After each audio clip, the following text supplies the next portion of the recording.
এই মুহূর্তে যেই সিকিউ প্রশ্নটা তোমরা দেখতে পারতেছো, ঠিক এই ধরনের মোট 5টা সিকিউ আমি তোমাদেরকে দিব।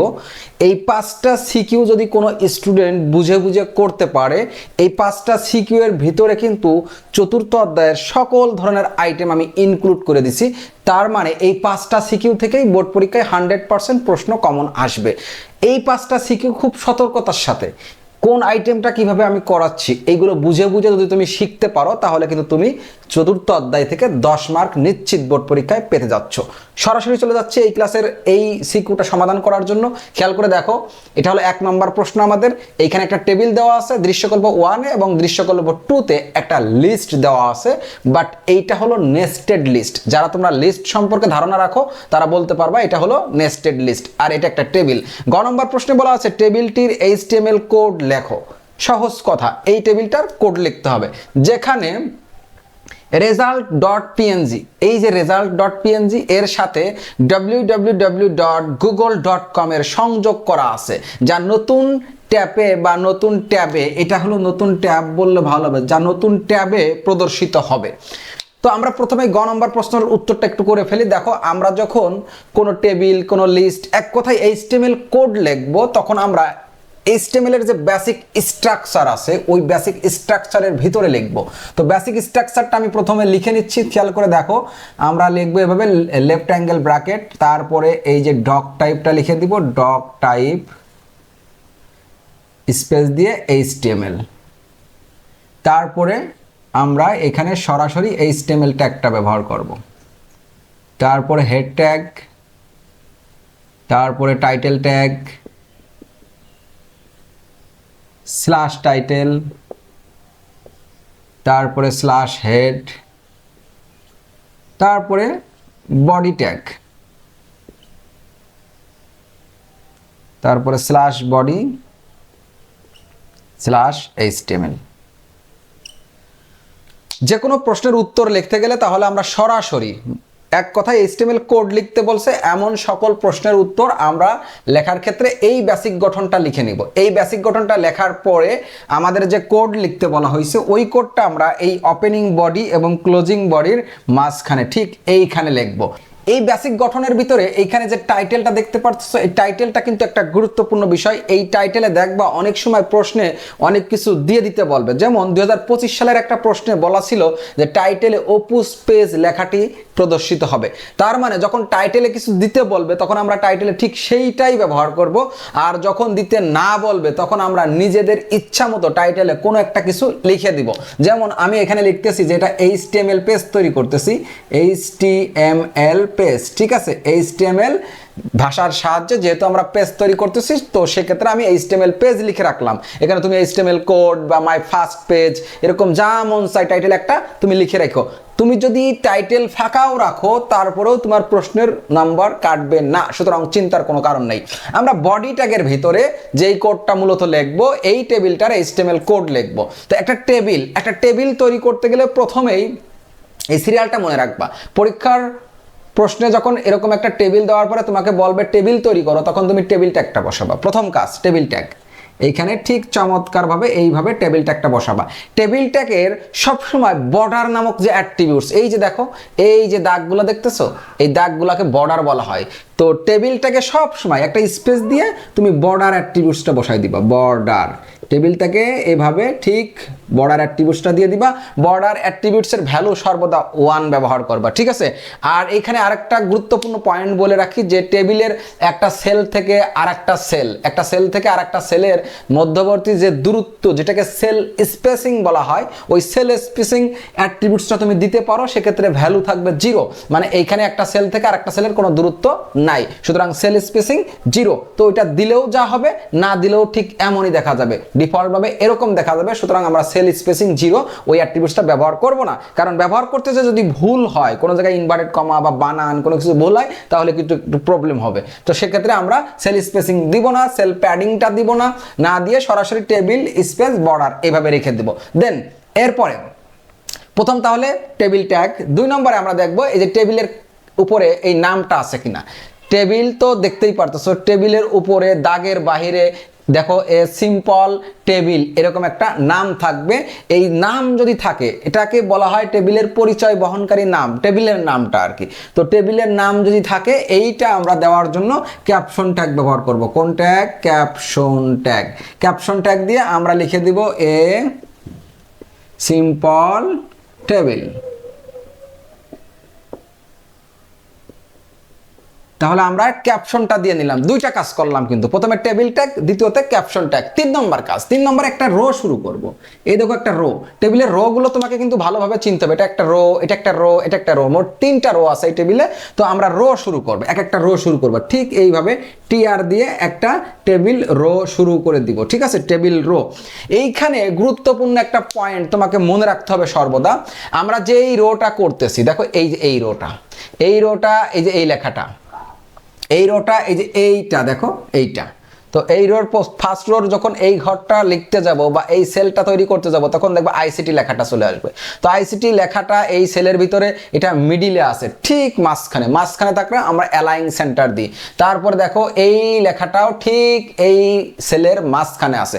যখন একটা রোর সকল সেলের লেখাগুলো বা টেক্সটগুলো মাঝে থাকবে তখন আমরা ওই টিআরে অ্যালাইন সেন্টার দিয়ে আসতে পারি, তখন ওই টিআরে অ্যালাইন সেন্টার দিতে পারি। টিআরে যদি অ্যালাইন সেন্টার ব্যবহার করে দিই তাহলে ওই রো, টিআর মানে কিন্তু টেবিল রো, মানে ওই লাইনটা বোঝাচ্ছে, ওই পুরা রোর সকল সেলের টেক্সটগুলি ঠিক সেলের মাঝখানে চলে যাবে। তাহলে টিআর অ্যালাইন সেন্টার দেওয়ার ফলে সকল রোর লেখা মাঝে চলে যাবে।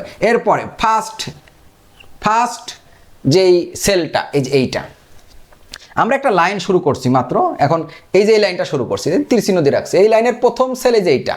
তো এই সেলটা করতেছে, দেখো এই আইসিটি লেখা সেলটা, এটা অনেক বড়। কেন বড় হয়েছে খুঁজে বের করে দেখো। দেখো এইখানে এই দাগটা, দেখো এই যে রো এর এই দাগটা এদিকে আসার কথা ছিল, রো এর এই দাগটা মুছে দেওয়া। এই ধরনের রো এর দাগ, এই যে আনুভূমিক রেখা, রো এর দাগ মুছে দেওয়া থাকলে তখন এইটাকে আমরা বলবো রো স্পান। রো এর দাগ মুছা থাকলে রো স্পান, আর এরকম খাড়া কলামের দাগ মুছা থাকলে কল স্পান, সহজ কথা। তো এইখানে রো এর দাগ, এই আইসিটি লেখাটা লিখতেছে দেখো রো এর দাগ মুছে দেওয়া, সুতরাং রো স্পান হবে। আমরা এখানে স্পেস দিয়ে রো স্পান অ্যাট্রিবিউটসটা বসিয়ে দিব। রো স্পান কত? 2। রো স্পান হলো 2, কারণ এই দেখো দুইটা রো ভাঙছে, দুইটা রো একত্রিত করে আইসিটি লেখাটা দেওয়া আছে। তো রো স্পান 2, আর এই আইসিটি লেখাটা মাঝে আছে। আমরা এখন অ্যালাইন সেন্টার দিব না, কারণ অ্যালাইন সেন্টার আমরা টিআরে দিয়ে আসছি, টিআরে দিলে পুরো লাইনের সকল লেখা মাঝে চলে যায়। রো স্পান 2 দিয়ে দিলাম, তারপরে লেখা আছে ICT/TD। এটা হলো ফার্স্ট সেল, প্রথম সেল, এই যে এইটা আইসিটির সেলটা লেখা শেষ। দ্বিতীয় সেল এই যে এইটা, দ্বিতীয় সেলটা দেখো টিডি দেওয়ার পরে এখানে আমরা কিন্তু এখন অ্যাট্রিবিউটস বসাবো। দেখো এই সেলটা HSC 26 লেখা, এই সেলটা কিন্তু কল স্পান আকারে আছে। কি আকারে আছে? Call span. আমরা এখানে কল স্পান ব্যবহার করব। Call span 2। কল স্পান কিভাবে হলো? দেখো এই যে কলামের দাগ মুছে দেওয়া, এই যে উপর দিয়ে দেখো খাড়া উল্লম্ব দাগটা, কলামের দাগ মুছা থাকলে কল স্পান, তাহলে কল স্পান 2। দুইটা কলাম হওয়ার কথা ছিল, এই দাগটা থাকলে তাহলে কল স্পান 2, দুইটা কলামকে একত্রিত করা হয়েছে, কল স্পান 2। এরপরে HSC 26 লেখা, সেলের ভিতরে HSC 26 লিখে দিলাম /TD। দেখো দুইটা সেল, এই যে এই সেলটা আর এই সেলটা যখন করলাম তখন প্রথম লাইনে আর কোনো সেল আছে? প্রথম লাইনে আর কোনো সেল আর নাই, এই কারণে আমরা প্রথম লাইনটা শেষ করে দেবো। এই /TR প্রথম লাইনটা শেষ করে দিলাম। প্রথম লাইনটা শুরু, প্রথম লাইনটা শেষ। প্রথম লাইনে দুইটা সেল ছিল, একটা আইসিটির সেল, এই যে টিক চিহ্ন দিয়ে রাখছি, এই সেলটা রো স্পান হয়েছে, আমরা রো স্পান 2 দিছি। তারপরে ডাইনের যে সেলটা HSC 26 লেখা, ওইটা কিন্তু কল স্পান ছিল, কল স্পান ব্যবহার করছি। দুইটা সেল ছিল, দুইটা সেল লেখা শেষ, লাইন শেষ। আর এই লাইনে মানে টিআরে স্পেস দিয়ে অ্যালাইন অ্যাট্রিবিউটস দিয়ে তার ভ্যালু সেন্টার দেওয়ার কারণে এই লাইনে যে দুইটা সেল ছিল, দুইটা সেলের লেখায় কি হয়ে যাবে? এই দুইটা সেলের টেক্সট মাঝে চলে যাবে। তাহলে পুরা লাইনের টেক্সটকেও আমরা মাঝে নিয়ে যেতে পারছি এই অ্যালাইন সেন্টার দিয়ে। প্রথম লাইনটা শেষ, কিন্তু আমরা এখন দ্বিতীয় লাইনটা করবো। এই যে দ্বিতীয় রো, তীর চিহ্ন দিয়ে দেখাই দিচ্ছি, দ্বিতীয় রো। তো দ্বিতীয় রো শুরু করবো, এই যে টিআর, দ্বিতীয় রো শুরু করে দিলাম, দ্বিতীয় রো শুরু করলাম। দ্বিতীয় রোর ফার্স্ট সেল, দেখো দ্বিতীয় রো, এই যে তীর চিহ্ন দেওয়া আছে, এইখানে যে এই অংশটা এটা কিন্তু আগে আমরা লিখে ফেলছি, আইসিটির সাথে লিখে ফেলছি। আইসিটির সাথে লিখে ফেলছি বিদায় আমরা এইটা নিয়ে আর চিন্তা করব না। আমরা এখন চিন্তা করব যে এই যে এইটা MCQ। তো MCQ এর জন্য একটা সেল বানাচ্ছি TD, তারপর এখানে অ্যালাইং লেফট, এখানে অ্যালাইং কি দেবো লেফট, LEFT অ্যালাইং লেফট। তারপরে কি লেখা আছে MCQ/TD। ফার্স্ট সেল দেখো TD, opening TD, closing TD, একটা সেলের ভিতরে MCQ লেখা আছে, গুড। তারপরে স্পেস দিয়ে ওপেনিং যে ট্যাগ ওইখানে স্পেস দিয়ে অ্যালাইং লেফট, অ্যালাইং অ্যাট্রিবিউটস ব্যবহার করে তার ভ্যালু লেফট ব্যবহার করার কারণে এই MCQ লেখাটা ঠিক সেলের বামে থাকবে, লেফট থাকলে বামে থাকে, রাইট দিলে ডাইনে যাবে, সেন্টার দিলে মাঝে যাবে। এখন এখানে একটা গুরুত্বপূর্ণ কথা আছে, অ্যালাইং লেফট অর্থাৎ সেলের বামে যখন টেক্সট বা কোনো কিছু থাকে তখন কিন্তু এই অ্যালাইং অ্যাট্রিবিউটস ব্যবহার করা লাগে না। অ্যালাইং লেফট মানে অটোমেটিক্যালি টেক্সটগুলো সেলের বামেই থাকে, অটোমেটিক যেহেতু বামে থাকে সেহেতু তখন এই অ্যালাইং অ্যাট্রিবিউটসটা ব্যবহার করা লাগে না, অ্যালাইং লেফট কখনো লাগে না, কারণ লেফটে অটোমেটিক থাকে। তারপরেও তুমি যদি ব্যবহার করো কোনো সমস্যা নেই, তাই আমি বুঝাই দিলাম আর কি, অ্যালাইং লেফট দিলাম, MCQটা বামে আসবে। তারপরে MCQ এর এই সেলটা করার পরে আমরা কিন্তু দ্বিতীয় লাইনে আসি, এই যে এইটা CQ। তো CQ এর জন্য আমরা একটা সেল বানাচ্ছি, CQ এর টেক্সটটা লেখাটা দেখো ঠিক ডাইনে আছে, সেলের ডাইন পাশে। তো সেলের ডাইন পাশে থাকলে আমরা স্পেস দিয়ে অ্যালাইং অ্যাট্রিবিউটস ব্যবহার করব, অ্যালাইং অ্যাট্রিবিউটস ব্যবহার করে এখানে সুন্দর করে লিখে দেবো রাইট, RIGHT রাইট। অ্যালাইং রাইট দিয়ে দেওয়ার কারণে এই CQ টেক্সট যেটা ছিল ওইটা কিন্তু সেলের ঠিক ডাইন পাশে চলে যাবে। তো দ্বিতীয় লাইনে MCQ এবং CQ যে দুটা সেল ছিল আমরা তৈরি করে ফেলছি, লাইনটা শেষ করে দিচ্ছি /TR দিয়ে। চমৎকার একটা বিষয় তুমি এখন খেয়াল করে দেখো, এই যে দেখো প্রথম রো এই যে ওপেনিং TR ক্লোজিং TR, দ্বিতীয় রো এই যে ওপেনিং TR ক্লোজিং TR। প্রথম রোতে আমরা TR এ অ্যালাইং ব্যবহার করছিলাম, TR এ অ্যালাইং ব্যবহার করলে পুরা লাইনের সকল টেক্সট মাঝে চলে যাবে, সকল সেলের টেক্সট মাঝে চলে যাবে। আর দ্বিতীয় যে রো ওই রোতে দেখো TR এ অ্যালাইং দিই নাই, কারণ কি জানো, যে এই লাইনে দুইটা সেল আছে, একটা হলো MCQ এর সেল, একটা হলো CQ এর সেল। দুইটা সেলের টেক্সট কিন্তু মাঝে নাই, আবার দুইটা লেফটেও নাই, আবার দুইটা রাইটেও নাই, এক একটা এক একভাবে আছে, একটা আছে লেফটে, একটা আছে রাইটে। এই কারণে আমরা TR এ তখন দিতে পারিনি এই অ্যালাইং অ্যাট্রিবিউটসটা। তাহলে মনে রাখবা যে একটা লাইনের সকল সেলের লেখা যদি একই সিস্টেমে থাকে, সবগুলো মাঝে বা সবগুলো ডাইনে বা সবগুলো বামে, তখন তুমি TR এ অ্যালাইং অ্যাট্রিবিউটসটা ব্যবহার করতে পারবা। অন্যথায় তোমার প্রত্যেক ক্ষেত্রে TD-তে আলাদা আলাদাভাবে এভাবে অ্যালাইং অ্যাট্রিবিউটসটা ব্যবহার করতে হবে। তো আমরা দ্বিতীয় লাইনটা করলাম, দ্বিতীয় রোটা করার পরে এখন থেকে এই যে তৃতীয় রোটা করব, ঠিক এই তৃতীয় রোটা। তৃতীয় রোটা আমি এইখানে মুছে দিচ্ছি, তোমরা বুঝে নিও, ঠিক এইখানে মুছে দিয়ে আমি তৃতীয় রোটা করতেছি। তৃতীয় রো দেখো, তৃতীয় রো এই যে ওপেনিং TR আর একটা রো আমরা শুরু করে দিলাম। তারপরে অ্যালাইং দেখো এই টেক্সটটা, ইমেজের যে টেক্সটটা মাঝে, তারপরে এই ঘরে তো ফাঁকাই আছে, চাইলে তুমি অ্যালাইং দিয়ে আসতে পারো, না দিলেও সমস্যা হবে না এক্ষেত্রে।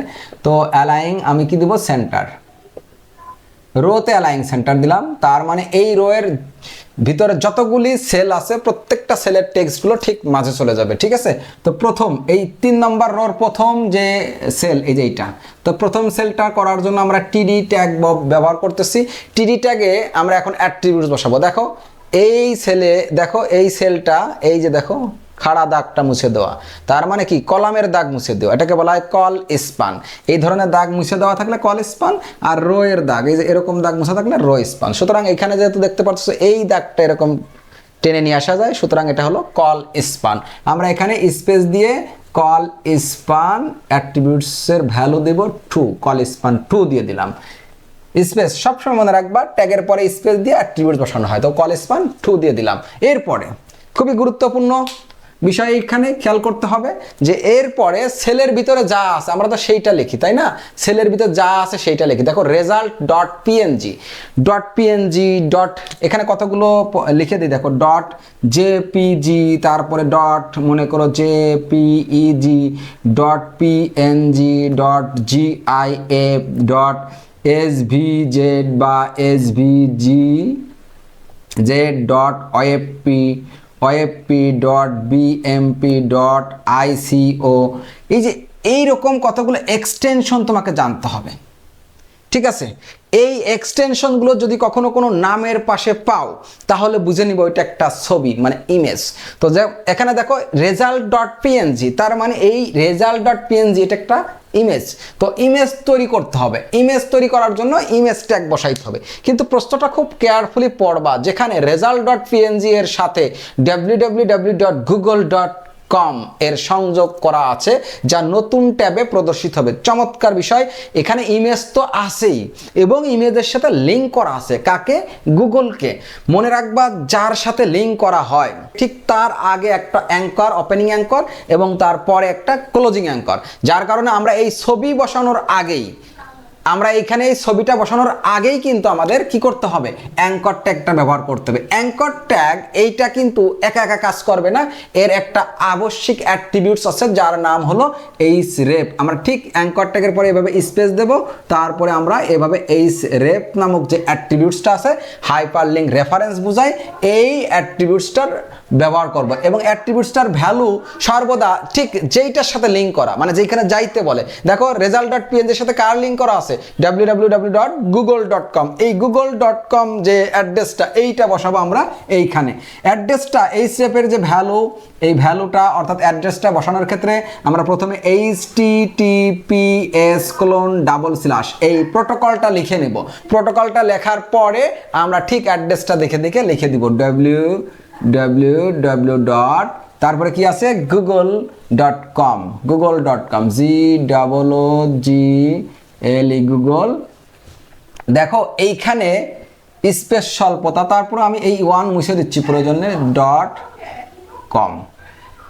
ঠিক আছে, তো এই যে অ্যাট্রিবিউটস এইচ রেপ এর ভ্যালু দেখো, inverted comma to inverted comma, এর ভিতরে অ্যাট্রিবিউটসের ভ্যালু যখন বসাবা, এই যে অ্যাড্রেসে যাইতে বলবে ঠিক সেই অ্যাড্রেসটা তুমি এখানে বসাই দিবা।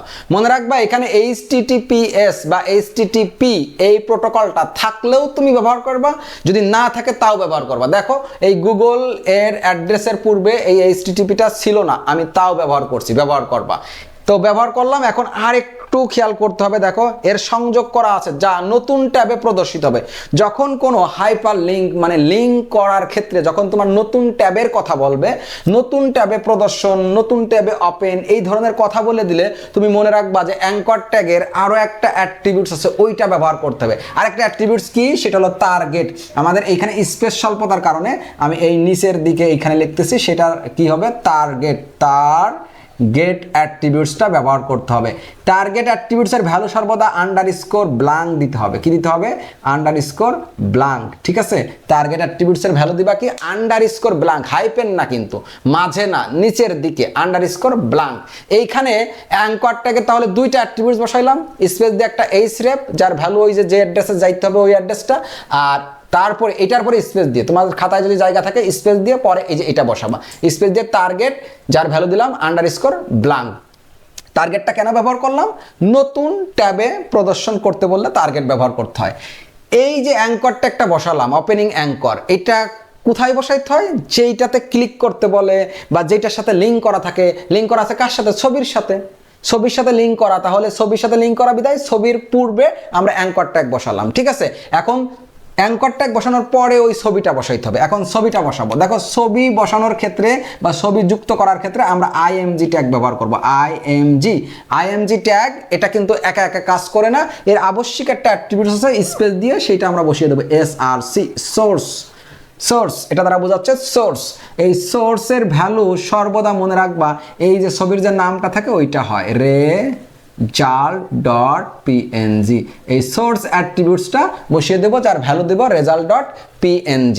এখন এই যে result.png বসালাম, ঠিক আছে, এইখানে কোনো হাইট ওয়াইড দেওয়া নাই।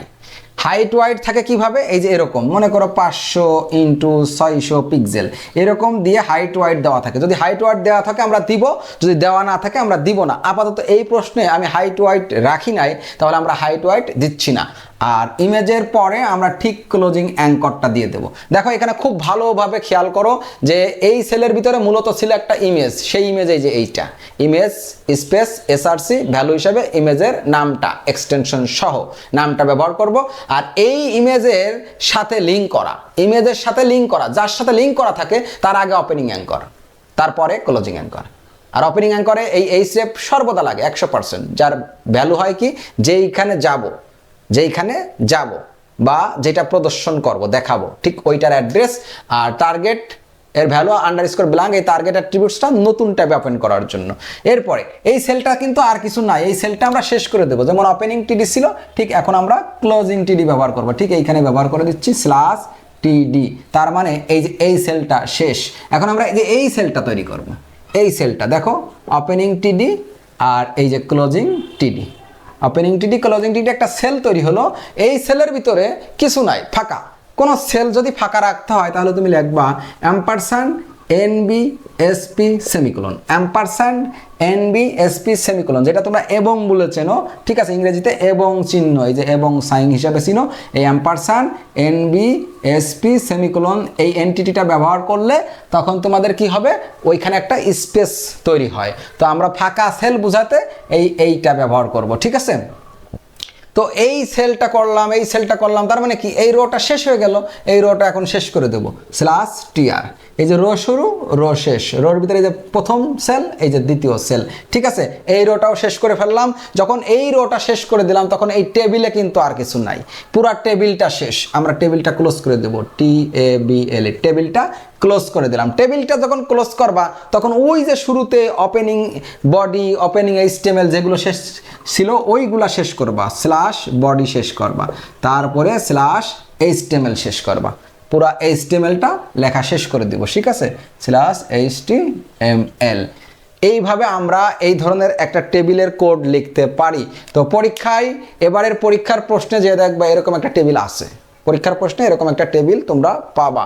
তো টেবিলটার ভিতরে ইমেজ থাকতে পারে, টেবিলটার ভিতরে লিঙ্ক থাকতে পারে, টেবিলটার ভিতরে কি লিস্ট থাকতে পারে, টেবিলটা ফাঁকা থাকতে পারে। তো এইখানে গুরুত্বপূর্ণ এই প্রশ্নটা কেন, এখানে ইমেজের সাথে লিঙ্ক করা হয়েছে।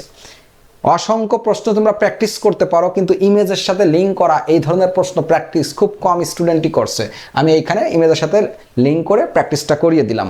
এখন আমরা এই দৃশ্যকল্প 2 এর HTML কোড লেখো, ঘ নম্বর অপশনে যেটা বলা আছে, এই যে দৃশ্যকল্প 2, এই দৃশ্যকল্প 2 এর HTML কোড লেখো, এইটা আমরা লিখবো। কিন্তু এখানে একটু শর্ত দেওয়া আছে, যেখানে ICT এর কালার হবে সবুজ, মানে এই যে ICT লেখাটা না, এটার কালার হবে কি সবুজ, এবং ইংলিশ লেখাটি আন্ডারলাইন ও বোল্ড করা থাকবে। এই যে ইংলিশ লেখা এটা আন্ডারলাইন থাকবে এবং একই সাথে বোল্ড করা থাকবে। চমৎকার একটা প্রশ্ন। দেখো দৃশ্যকল্প 2 ওইটা একটা লিস্ট। প্রথমেই তোমরা এইখানে যখন উত্তর শুরু করতে যাবা তখন দেখবা এটা একটা লিস্ট।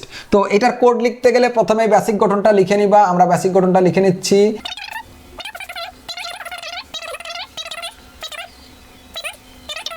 এরপরে লেখা শুরু করব।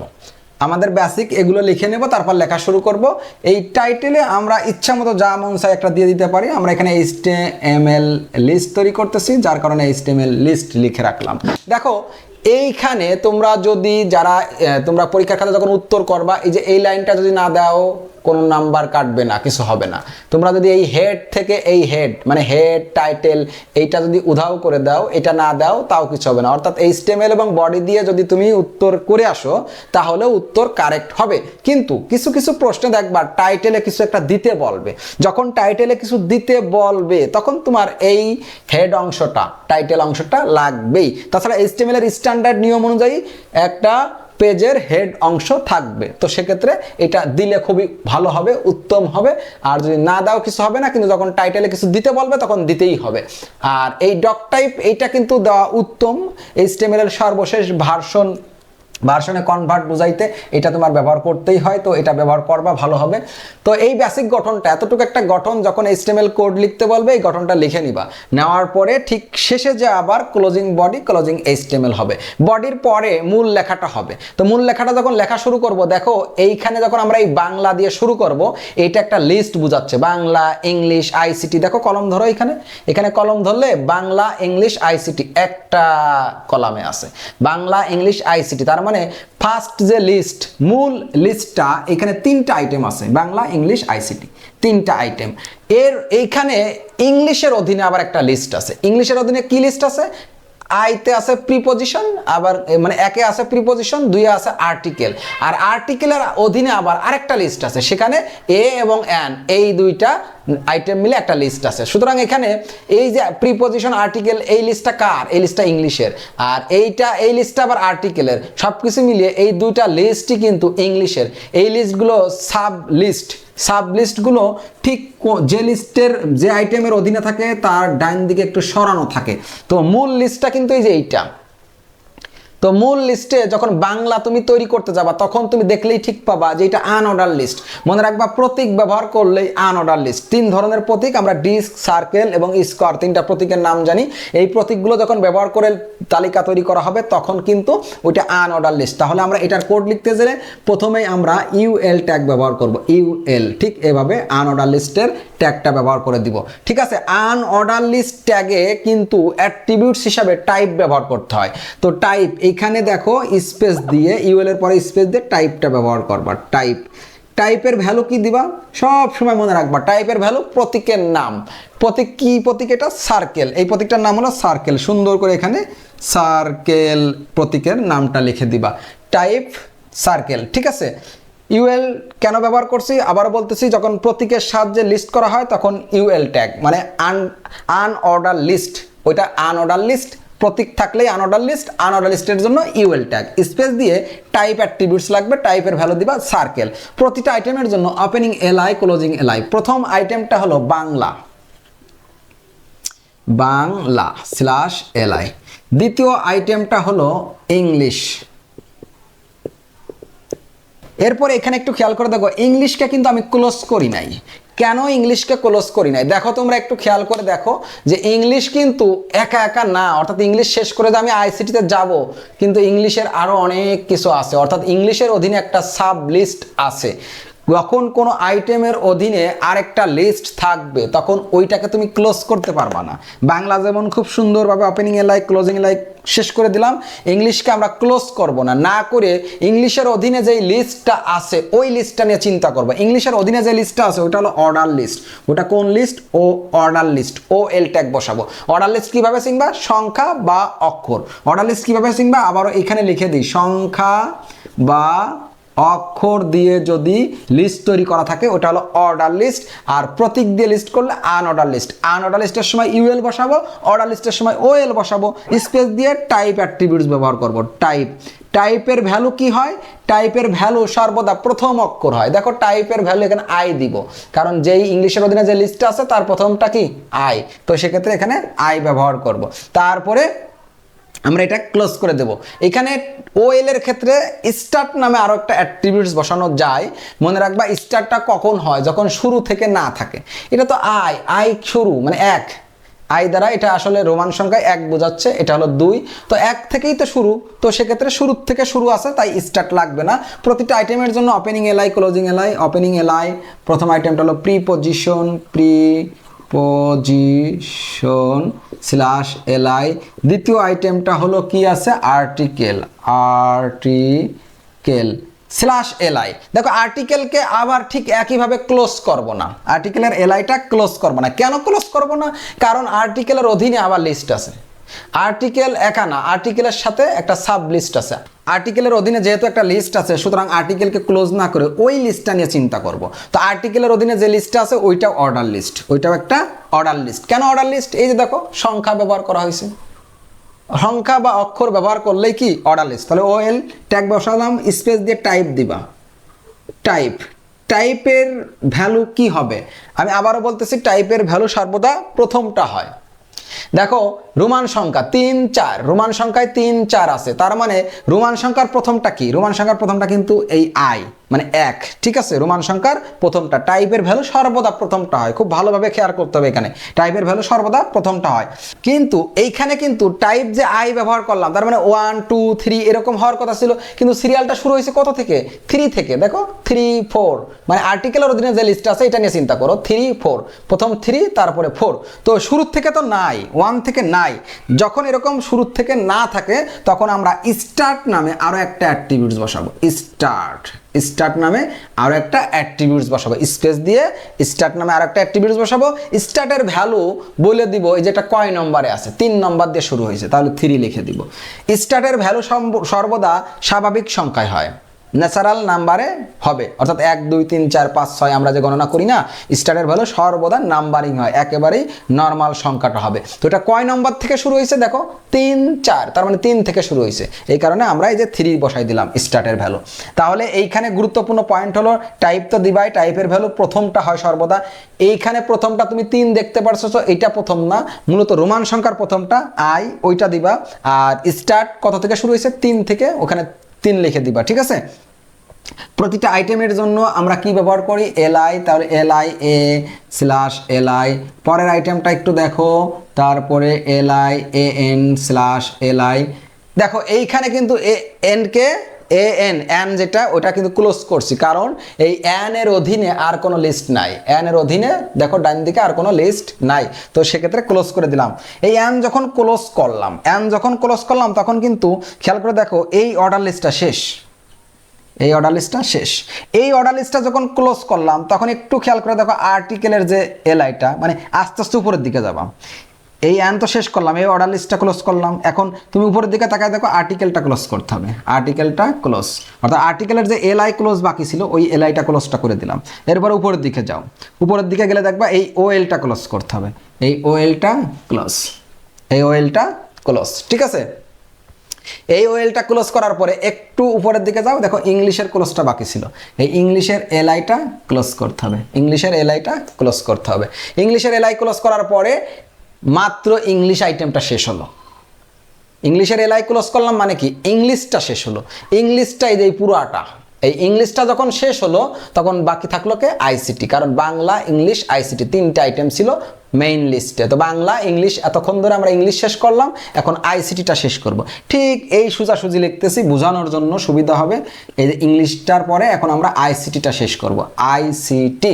এখানে চমৎকার একটা বিষয় আমি এড়িয়ে গেছি, আমার একটু স্মরণ ছিল না, দেখো এখানে লেখা আছে আইসিটি এর কালার হবে সবুজ, আর ইংলিশ লেখাটি আন্ডারলাইন ও বোল্ড হবে। ইংলিশ লেখাটি কি হবে, আন্ডারলাইন এবং বোল্ড। এই যে ইংলিশ লেখাটা আন্ডারলাইন হবে এবং বোল্ড হবে, তো ইংলিশ লেখাটা আমি একটু সরাই দিচ্ছি, দেখো আন্ডারলাইন এবং বোল্ড, আন্ডারলাইন হবে বিদায় ইউ ট্যাগ, আর বোল্ড হবে বিদায় বি ট্যাগ। ভালো করে মনে রাখবা, আন্ডারলাইন করার জন্য ইউ ট্যাগ, আর বোল্ড মানে একটু গাঢ় হয় বি ট্যাগ। তারপরে ইংলিশটা লিখবো,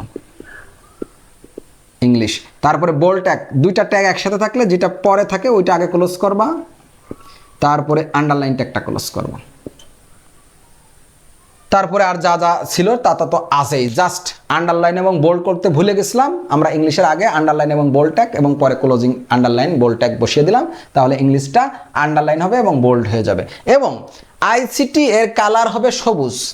আমরা এখন যে ওপেনিং এলআই ক্লোজিং এলআই দিয়ে এরকম আইসিটি লিখবো না, দেখো এই যে আইসিটি, এই যে ক্লোজিং এলআই, এটা লেখার কথা ছিল, কিন্তু ওখানে প্রশ্ন বলছে আইসিটি এর কালার হবে সবুজ। যেহেতু আইসিটির কালার হবে সবুজ, তখন আইসিটির পূর্বে আমরা ফন্ট ট্যাগ বা স্প্যান ট্যাগ ব্যবহার করতে পারি। খুব ভালো করে মনে রাখো যে কোনো একটা ওয়ার্ড, কোনো একটা অক্ষর, কোনো একটা বাক্য যখন আমরা কালার করব তখন আমরা কয়েকভাবে করতে পারি। তো এখানে ফন্ট ট্যাগ ব্যবহার করতে পারি, স্প্যান ট্যাগ ব্যবহার করতে পারি, অথবা অনেকে পি ট্যাগ ব্যবহার করে কালার করে। মনে রাখবা, পি ট্যাগ ব্যবহার করে কালার করব আমরা প্যারাগ্রাফের ক্ষেত্রে, ফুল একটা প্যারাগ্রাফ যদি কালার করে ফেলতে হয় পি ট্যাগ ব্যবহার করলে সবচেয়ে উত্তম হবে। আর নর্মালি টেক্সট, ইনলাইন টেক্সট যখন আমরা কালার করব তখন কিন্তু ফন্ট ট্যাগ বা স্প্যান ট্যাগ ব্যবহার করবো। আমি এখানে ফন্ট ট্যাগটা ব্যবহার করতেছি, খেয়াল করে দেখো, font tag FONT font, space দিয়ে আমরা কালার অ্যাট্রিবিউটসটা ব্যবহার করব, কালার। আর কোন কালার করতে বলছে, গ্রিন, গ্রিন লিখে দেব, ঠিক আছে, সবুজ কালারটা করতে বলছে। তারপরে আমরা আইসিটিটা লিখে দেব, আইসিটি, তারপরে ক্লোজিং এলআই, ক্লোজিং ফন্ট আগে, সরি, ক্লোজিং ফন্ট, তারপরে ক্লোজিং এলআই। ভালো করে দেখো, opening LI, ICT, closing LI. আইসিটিটা কালার হবে বিদায় আইসিটির আগে একটা ফন্ট ট্যাগ যার অ্যাট্রিবিউটস হচ্ছে কালার, ভ্যালু হলো গ্রিন, মানে সবুজ হয়ে যাবে, পরে একটা ক্লোজিং ফন্ট দিয়ে দিলাম। আমরা জানি ফন্ট ট্যাগের মোট 3টা কাজ, কালার, সাইজ, ফেস, ঠিক আছে। ফন্ট ট্যাগ 3টা কাজ করে, কালার করে এবং কি সাইজ ছোট বড় করে টেক্সটের, আর ফেস মানে তাদের চেহারা বা স্টাইল পরিবর্তন করে। খেয়াল করে দেখো যে বাংলা, ইংলিশ, আইসিটি যে 3টা আইটেম ছিল, 3টা আইটেম আমাদের লেখা শেষ।